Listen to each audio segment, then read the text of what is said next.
빌립보서 2장 5절 이하에 있는 말씀을 가지고 은혜를 나누겠습니다. 우리 다 같이 소리내어 5절을 읽겠습니다. 너희 안에 이 마음을 품으라. 곧 그리스도 예수의 마음이니. 우리 사람은 모두 다 마음을 가지고 있잖아요. 근데 우리 마음 속에 다른 사람의 마음을 받아들여서 품을 수가 있습니다. 이 사람은 영과 마음과 몸으로 되어 있는데요, 영은 하나님을 모시는 전입니다. 그러므로 영이 죽은 사람은 하나님을 모시지 못하기 때문에 하나님이 없지요. 예수를 믿고 영이 살아나지 않은 사람은 하나님을 모시는 전인 영이 죽었기 때문에 하나님하고 전혀 관계없습니다. 그러므로 하나님의 이름도 부르지 아니하고 하나님을 알지도 못하고 하나님을 사랑하지도 못하고 하나님과 대화도 없습니다. 영이 죽었기 때문인 것입니다. 영이 살아난 사람은 영이 하나님을 모시는 전이기 때문에 영 속에 하나님을 모셨으므로 하나님을 사랑하고 하나님 말씀을 즐거워하고 기뻐하고 기도하고 감사하고 찬양하고 하나님과 교통이 있는 것입니다. 영이 살아있기 때문인 것입니다. 그러므로 예수님을 믿고 보혈로 씻음받고 성령이 오셔서 우리 영을 살려놓아야 하나님이 거하는 성전이 되는 것입니다. 그러면 하늘나라에 반응이 있죠. 회개하고 자복하고 감사하고 찬양하고 믿고 하나님과 교통하며 살게 되죠. 마음은 무엇이냐? 마음은 혼이라고도 하는데 여기에는 우리가 들어있는 집입니다. 우리 인격이 들어있는 집입니다. 영은 하나님이 계시는 집이고 마음은 우리 사람이 개성이 들어있는 집인데 마음은 지식과 감정과 의지 세 가지 요소를 가지고 있습니다. 마음은 여러분 지성이 있어요. 마음에는 지성이 있고 그 다음 감정이 있고 그 다음에는 결단을 가진 의지가 있습니다. 요사이 많은 사람들이 가정에 이혼하는 것 중에 하나가 보면 마음이 안 맞다 그러거든요. 마음이 안 맞다. 그 마음이 안 맞다는 건 뭐냐? 서로 생각이 다르다. 지성, 서로 생각하는 게 다르다. 예를 들어 말하면 부인은 근검절약해서 살려고 하는데 남편은 총 나가라 칼 나가라 하면서 사는 사람. 서로 생각이 틀리기 때문에 일치가 안 되는 것입니다. 그리고 또 인격이라는 것은 마음에는 감정이 마음에 있습니다. 감정, 희노애락의 감정이 있는데 어떠한 사람은 감정이 무딘 사람이 있고 어떠한 사람은 감정이 굉장히 예리한 사람이 있습니다. 감정이 그렇게 반응을 하는 것입니다. 성령을 회방은 아니죠. 똑같이 성령 받아도 어떤 사람은 그냥 눈물만 뚝뚝 흘리고 감사합니다 감사합니다 하냐면 어떤 사람은 뛰고 꿀리고 떨고 야단법석을 합니다. 성령이 이렇게 한다고. 성령이 그렇게 하는 게 아닙니다. 자기가 그렇게 반응을 하는 겁니다. 반응을 하는 거예요. 그거를 알아야 돼. 성령의 역사와 자기 반응과를 똑같이 시키면 안 되겠습니다. 사람은 감정의 동물이기 때문에 희노애락이 각각 다르죠.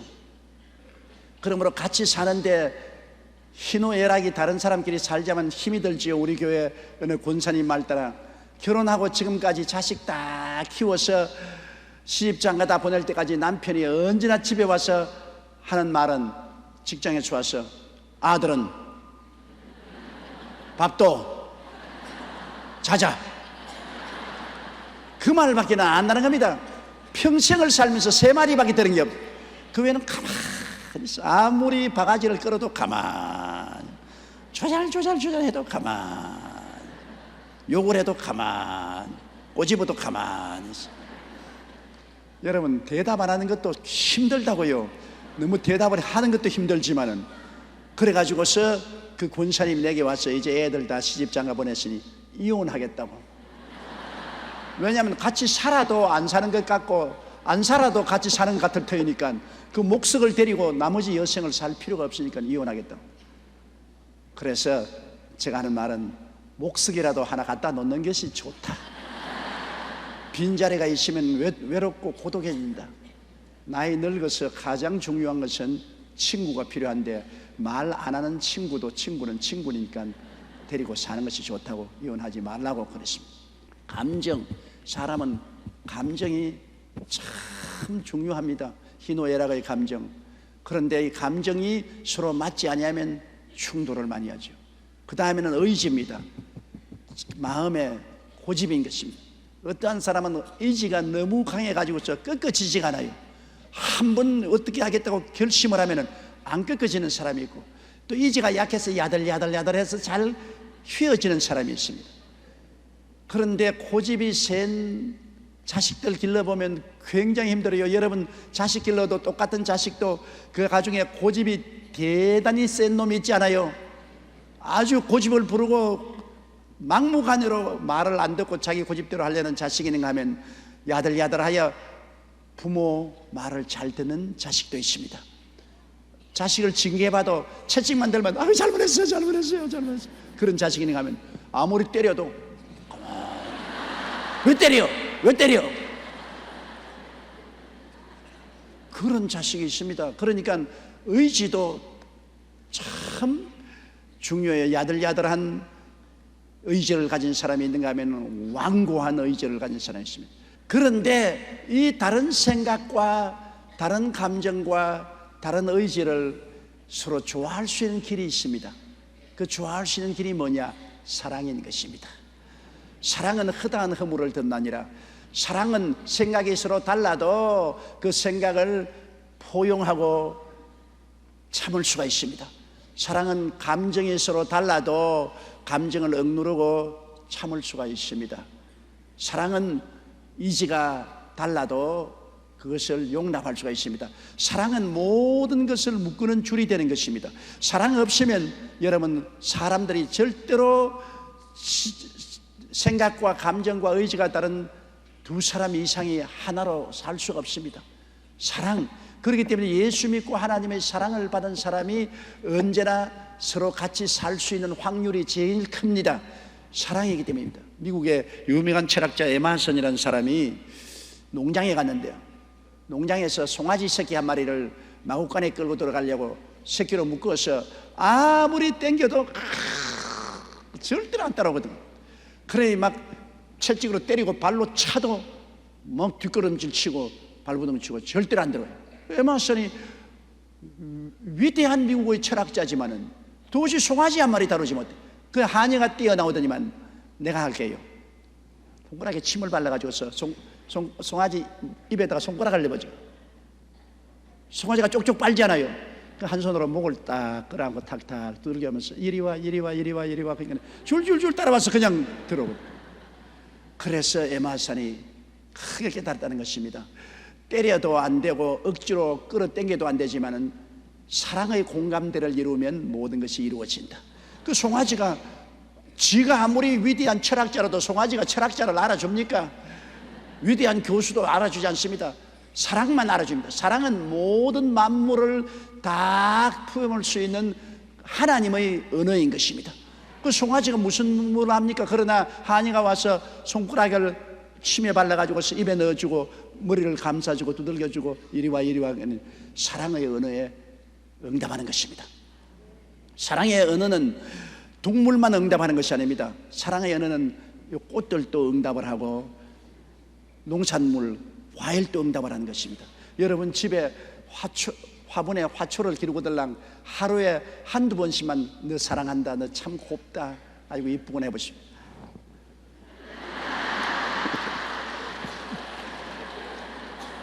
사랑에 응답하는 겁니다. 사랑에 응답해요. 그러나 화분을 한 구석에 처박아 놓고 그냥 물도 주는 동 마는 동 천대를 하면 그 농사 짓는 사람도 자기 밭이나 덜에 가서 아이고 잘 짰냐, 덥지, 충분히 물이 있느냐, 나 너 좋아한다, 그렇게 사랑해주면 과일나무도 곡식들도 다 활기차게 자란다는 것입니다. 사랑은 우주적인 언어인 것입니다. 그러므로 사랑은 서로 마음이 달라도 하나로 묶을 수 있는 힘이 생깁니다. 사랑만이요. 사랑 없으면 아무리 생각이 같아도 감정이 같아도 의지가 같아도 완전하게 합칠 수는 없습니다. 그러나 사랑이 있으면 생각이 꽤 틀려도 감정이 꽤 틀려도 의지가 꽤 틀려도 사랑은 그를 끌어안을 수가 있는 것입니다. 이 사랑이 어디서 옵니까? 이기주의적인 인간이 그 사랑을 가질 수 있나요? 하나님을 믿고 예수님을 받아들일 때 하나님의 사랑, 예수님의 사랑이 성령으로 우리 마음에 부은 바가 되는 것입니다. 부모가 자식을 사랑하는 것처럼 우리도 예수 그리스도의 사랑을 받게 되면 그 기도와 사랑을 통해서 우리의 마음의 모든 맞지 않는 것을 극복할 수가 있는 것입니다. 늘 여러분 하나님께 사랑을 달라고 하십시오. 왜냐하면 상대방의 생각을 못 바꾸고 감정을 바꿀 수가 없고 그 고집을 꺾을 수가 없을 때는 그것을 용납하는 것입니다. 내가 용납 못하면 갈라지는 수밖에 없죠. 그 용납할 수 있는 것은 사랑밖에 없습니다.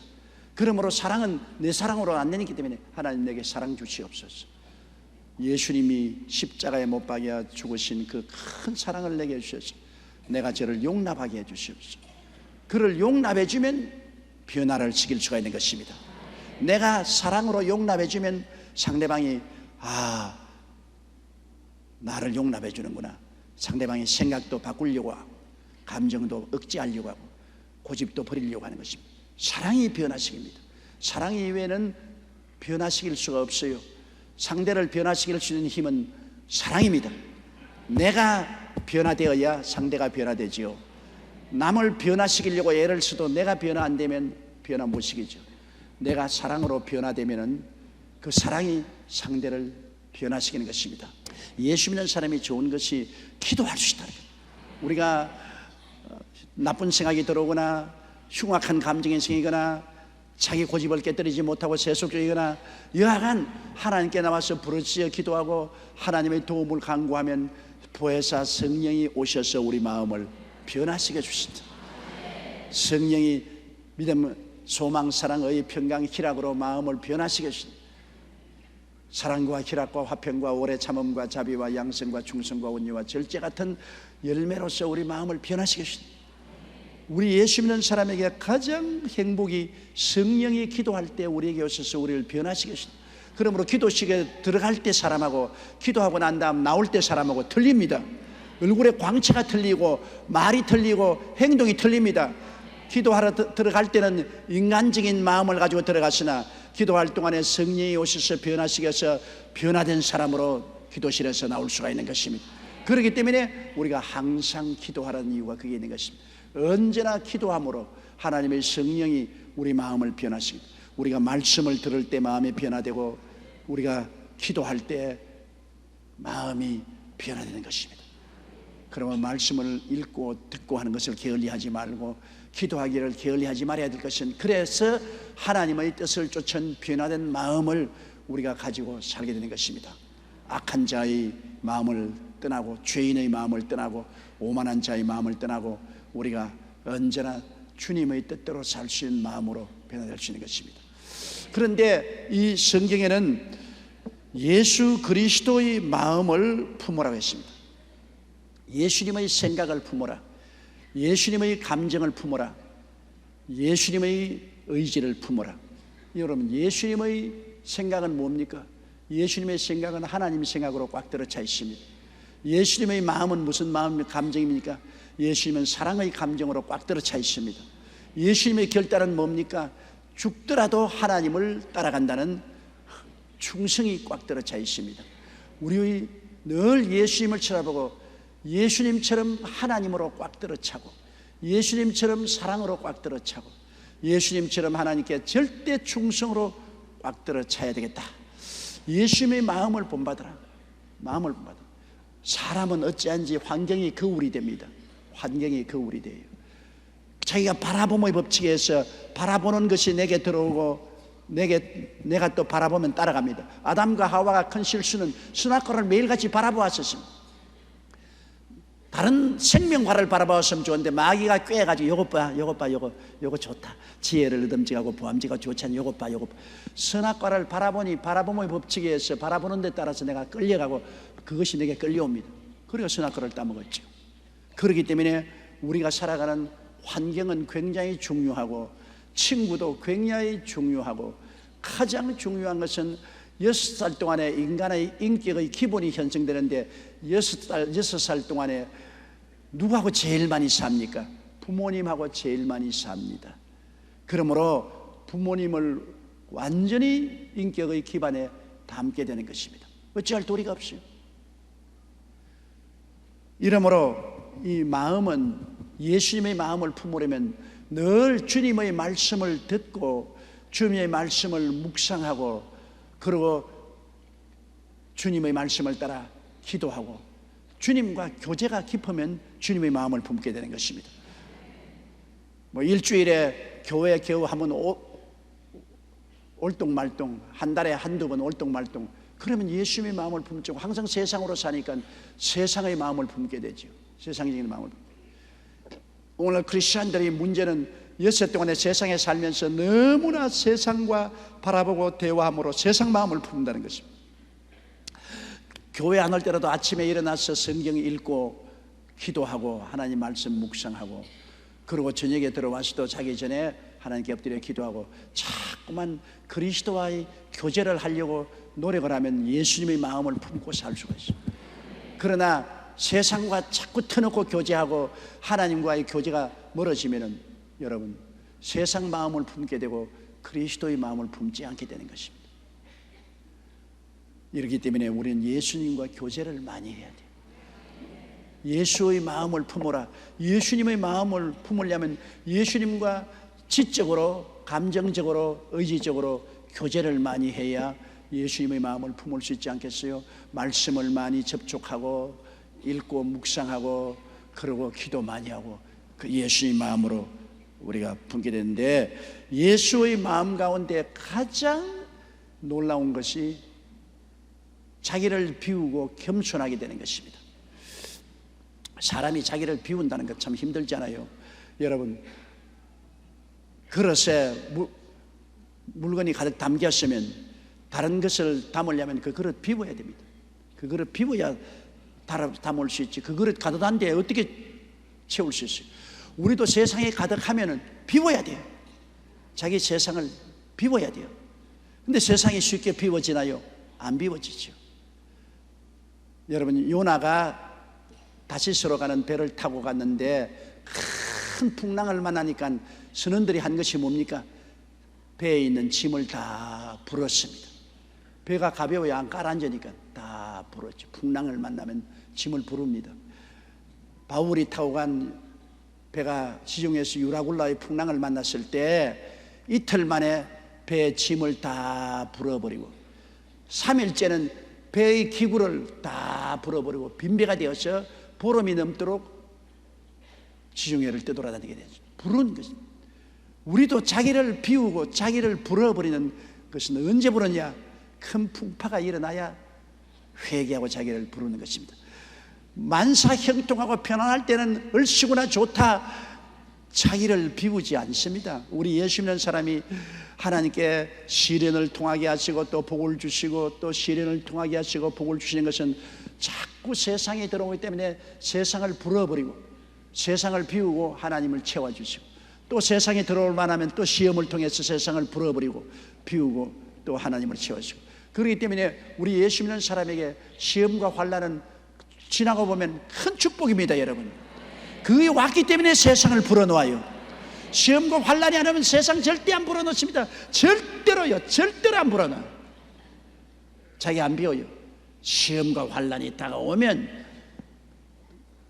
아이고 하나님 날 살려줘서 세상 다 불어넣습니다. 자기도 지위도 명예도 권세도 돈도 세상도 다 비워놓습니다. 불어넣습니다. 자기를 비운다는 것은 우리 예수 믿는 사람들은 고난을 통해서 자기를 비우는 것입니다. 고난 통하지 않고는 예수 믿는 사람들이 비지 않아요.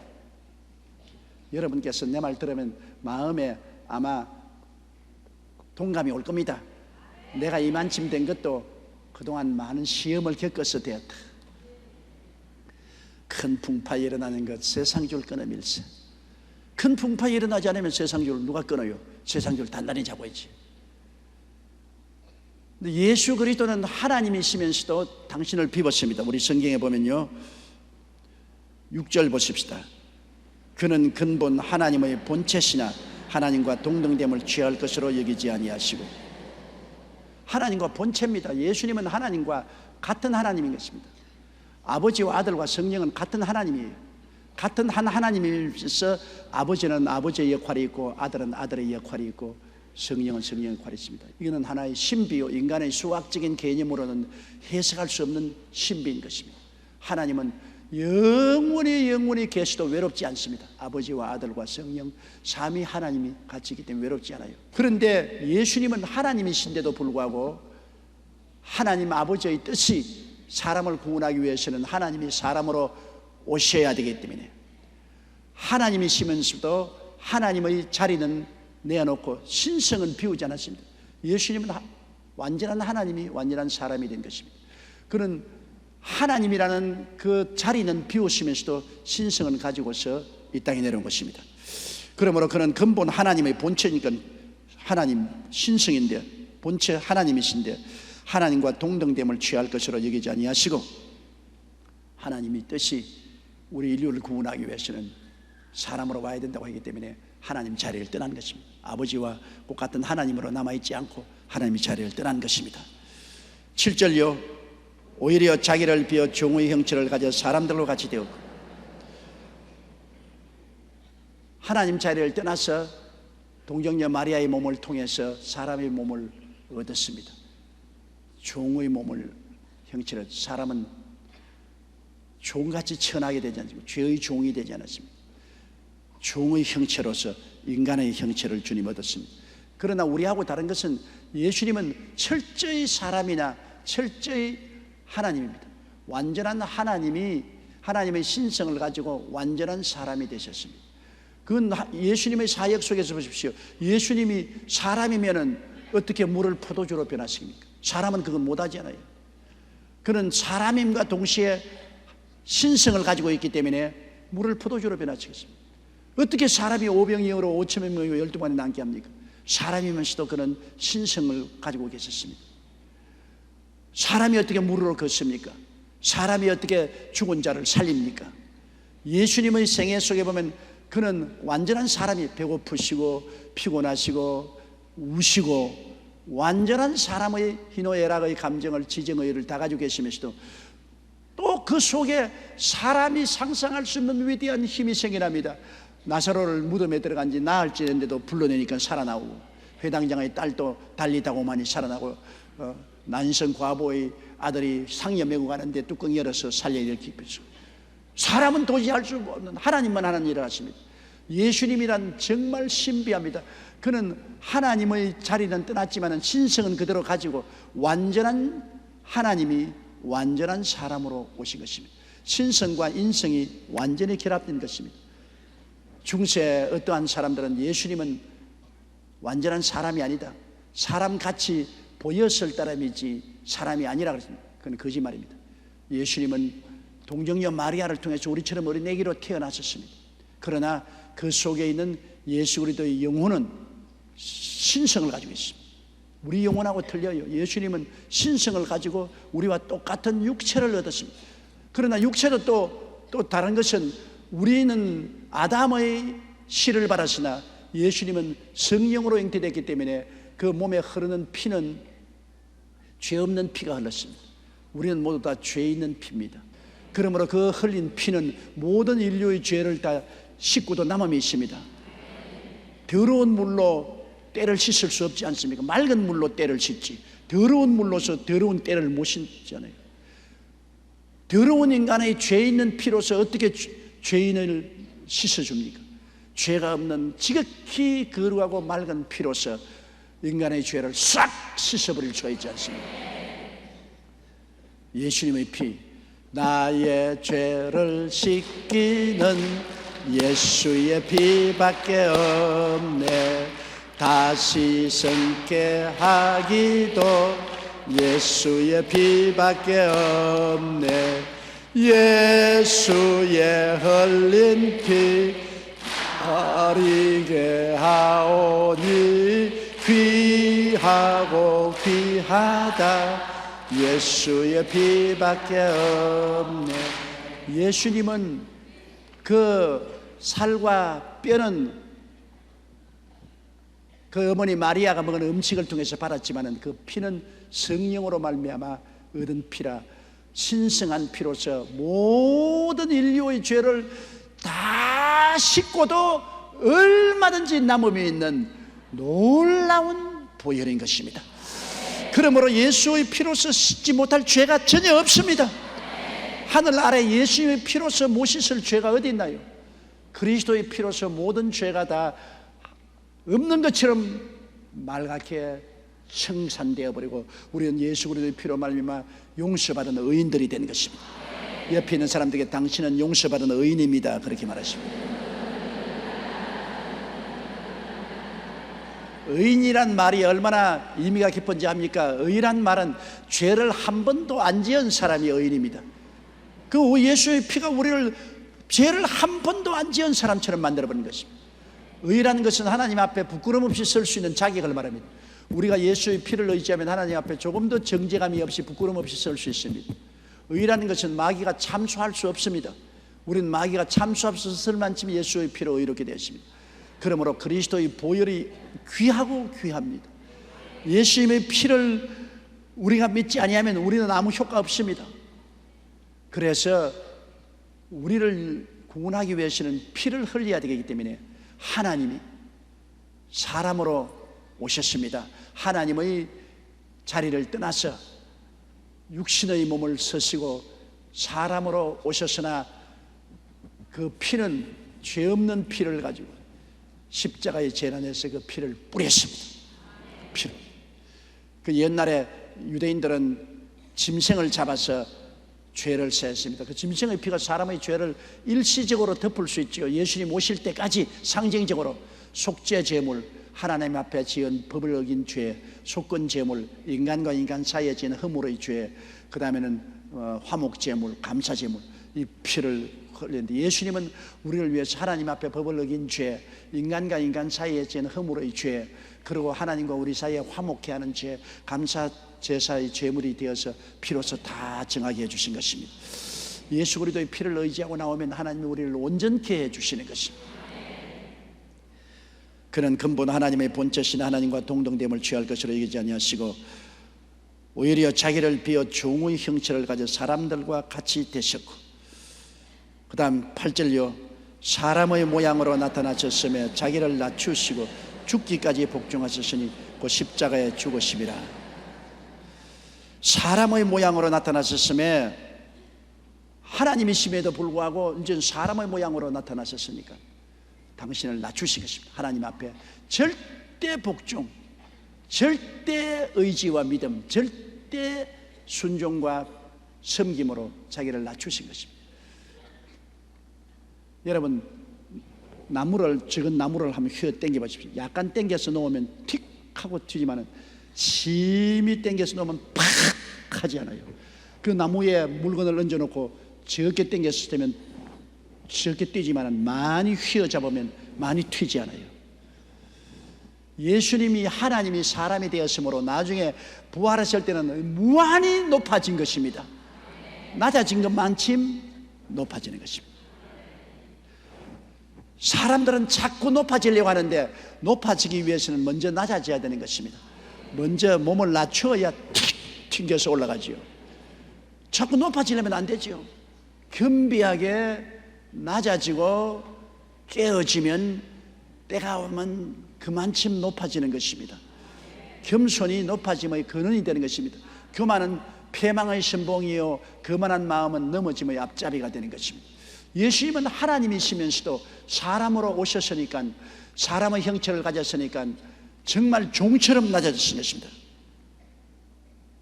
죽기까지 복종하시고 십자가에 죽는, 하나님이 죽는 것이 하나님의 뜻이라고 하는 뜻에 순종해서 죽기까지 복종했습니다. 십자가의 죽으심이라고, 그냥 죽었다 안 하고 십자가의 죽으심이라는 것은 십자가의 죽음이란 가장 수치스러운 죽음입니다. 유대인들에게는 십자가의 죽음이란 저주받은 사람이 십자가에 죽습니다. 저주받은 사람을 나무에 매달아라. 그러니까 가장 유대인들 사회 속에서는 세상에 버림받고 저주받은 사람을 십자가에 못 박지요. 나무에 매답니다. 예수님 하나님의 아들이 저주를 받아서 십자가에 매달렸다는 것은 너무나 수치스러운 일이죠.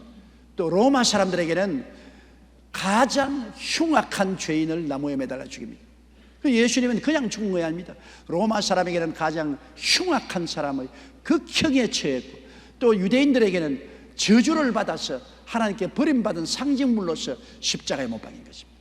예수님이 보통 죽음이 아닙니다. 하나님 아들로서 그의 신분이 원래 하나님인데도 불구하고 사람으로 오셔서 당신을 낮추시고 죽을 때 그냥 죽으신 것이 아니라 극한 형벌의 극악한 죄인으로, 그 다음 저주받은 자로 십자가에 죽으신 것입니다. 예수님의 죽으심만큼 비참한 죽음은 없습니다. 그건 왜냐? 가장 비참하고 저주받은 극악의 인생들, 저주받은 인생들을 다 안고 구원하려고 그렇게 하신 것입니다. 주님이 낮아진 것은 우리를 높여주시기 위해서 그렇게 하신 것입니다. 주님, 당신은 그렇게 고난당할 필요가 없어요. 우리 아니면 그렇게 당할 필요가 없어요. 우리를 극형의 죽음에서, 우리를 버림받은 저주에서 끌어안고 건져내기 위해서 주님이 극형을 당하시고 저주를 당하신 것입니다. 그렇기 때문에 그리스도의 저주로 말미암아 우리는 오늘날 축복을 받아서 아브라함의 은혜를 입게 된 것입니다. 이 예수 그리스도의 은혜를 생각하면 정말 마음에 너무나 감격이 되고 말로 다 할 수 없어요. 그 다음 9절요. 이름으로 하나님이 그를 지극히 높여 모든 이름 위에 뛰어난 이름을 주사. 지극히 낮아졌으니 지극히 높일 수밖에 없어요. 하나님의 역사는 겁니다. 지극히 낮아진 사람을 지극히 높이죠. 요셉을 애굽의 국무총리로 세우기 전에 하나님은 지극히 낮추었지 않습니까? 형들에게 버림당하고 우물에 버림받은 처절한 고난당하고 종으로 팔려서 10년 동안 종살이하고 그 다음에는 감옥생활 3년 하고, 요셉은 낮아질 대로 낮아졌습니다. 그래서 지극히 낮아진 요셉을 하나님은 지극히 높여서 애굽의 국무총리까지 만들어주신 것입니다. 낮아지지 아니하고 높아지는 법은 절대로 없습니다. 낮아져야 돼요.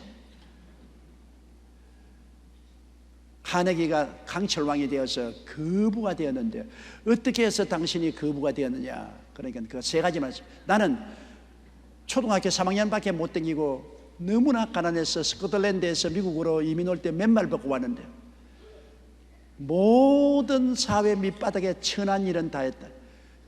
그렇게 천한 일을 할 때 내 마음속에 나는 가난을 이겨야 되겠다, 결코 가난을 이겨야 되겠다는 절치부심의 마음의 소원이 있었다. 가난을 극복해야겠다.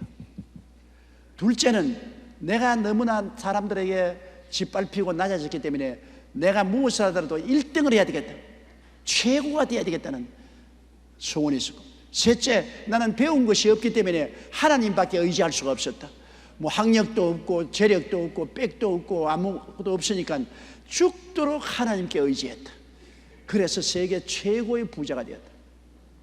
카네기가 최고의 부자가 된 것은 그가 눈물을 흘리고 빵 조각을 먹어보았기 때문인 것입니다. 너무 가난하기 때문에 가난을 몸서리치고 가난을 극복하겠다는 뜨거운 소원이 있고 1등이 되겠다는 열망이 있고, 그 다음에는 하나님께 의지했다. 낮아져야 높아질 수 있지 낮아지지 않고 높아지지는 않습니다. 낮아지지 않고 높아지면 그 다음에는 그 높은 자리를 유지하지 못합니다. 곧장 교만해지고 오만해져서 망신을 당하고 흐트러지고 마는 것입니다. 낮아져야 돼요. 그럼 우리는 우리의 삶 속에 스스로 늘 낮아지는 것을 배워야 됩니다. 자기가 스스로 잘났다고 생각하고 교만해지는 것을 경계해야 됩니다. 우리가 교만할 거리가 없어요. 우리가 모든 것 다 하나님께로부터 받은 것인데 받은 것 가지고 자기 것인 것처럼 자랑을 뭐합니까? 생명도 하나님께 받은 것이고 우리 부귀 영화도 다 하나님이 복을 주셔서 하나님께로부터 받은 것이니 하나님께 감사할 것밖에 없지 자랑할 것이 뭐가 있어요? 자랑할 것은 예수 그리스도와 하나님 아버지밖에 없는 것입니다. 그러므로 예수님께서 끝까지 낮아졌으므로 하나님은 지극히 높아주신 것입니다. 사람이 우리를 높이는 건 아닙니다. 하나님이 높여주는 것입니다. 우리를 높이는 것이 동이나 서해나 남에서 오지 않고 하나님께로부터 오는 것입니다. 하나님께로부터 오는 것입니다. 하나님이 높여주시면 낮출 자가 없고 하나님이 낮추면 높일 자가 없습니다. 여러분이 하나님을 겸손하게 섬기면 때가 이르면 하나님이 높여주시는 것입니다. 10절요. 하늘에 있는 자들과 땅에 있는 자들과 땅 아래에 있는 자들로 모든 무릎을 예수의 이름에 꿇게 하시고 모든 입으로, 곧 읽으십시다. 모든 입으로 예수 그리스도를 주라 시인하여 하나님 아버지께 영광을 돌리게 하셨느니라. 예수님을 얼마나 높였느냐. 예수님이 물론 하나님의 자리를 회복했지만은 그가 죽었다가 부활하심으로 만왕의 왕, 만주의 주가 되게 만들어주신 것입니다. 사람을 심판하는 자격을 얻게 된 것입니다.